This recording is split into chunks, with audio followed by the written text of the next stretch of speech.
Hello, and welcome back to Teaching Statistical Thinking. I'm Catherine from Duke University. The last time we met, we explored one variable graphics and number summaries. In this video, we will analyze the relationship between two categorical variables. So let's begin. As you can see, we have three new categorical variables: US release season, rating E or TM, and system country of origin. US release season takes on two categories: whether the game was released during the holiday season or any time during the rest of the year. Rating E or TM is the same as ESRB rating, except that M and T are combined so that there are two categories instead of three. The system country of origin takes on two categories: whether the gaming system was produced in the US or Japan. In the first example, the variables that we will use are rating E or TM and US release season. So we will go to Analyze, Fit Y by X. We will put rating E or TM in the X factor box and US release season in the Y response box, but since this will produce a 2x2, you can switch them up. And click OK. Now we have our mosaic plot and contingency table. I will close test because we do not need to see this right now. So let's analyze our mosaic plot using the contingency table. Of all 46 video games, 28, or about 61%, were released during the holiday season, and 18, or about 39%, were released during the rest of the year. These are called our marginal percentages, and they add up to 100%.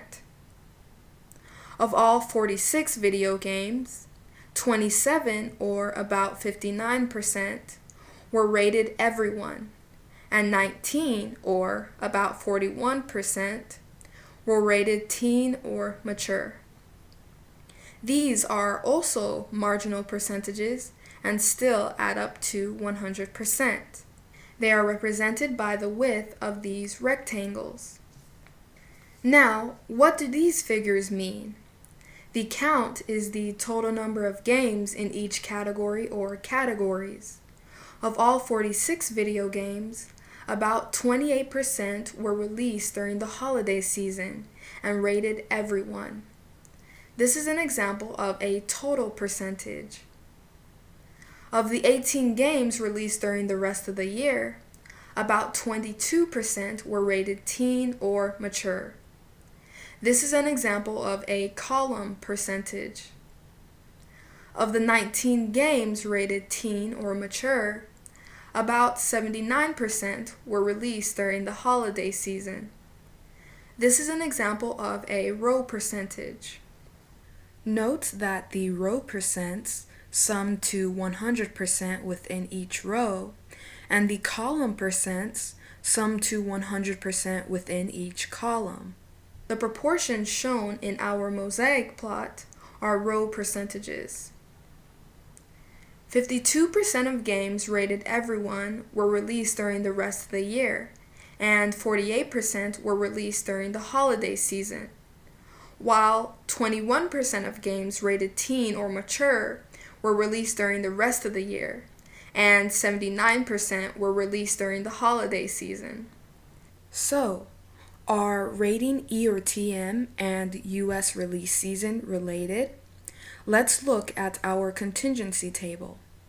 The row percentages across each row are not equal. Similarly, the column percentages across each column are not equal. Therefore, rating E or TM and US release season are related. Now on to a 2x3 table. Let's analyze the relation between ESRB rating, and system country of origin. So again, there is a clear association between the two variables because the row percents are not similar across rows and the column percents are not similar across columns. The marginal proportions show that out of 46 video games, about 13% were rated teen, 28% were rated mature, and 59% were rated everyone. And the widths of these rectangles show that about 67% of games are played on gaming systems produced in Japan, while about 33% are played on systems produced in the US. About 6.5% of gaming systems produced in Japan were rated teen, 9.7% were rated mature, and 83.9% rated everyone. About 26.7% of gaming systems produced in the US were rated teen, 66.7% were rated mature, and 6.7% were rated everyone. This concludes our exploration of the relationship between two categorical variables. In the next video, we will analyze the relationship between one categorical variable and one numeric variable.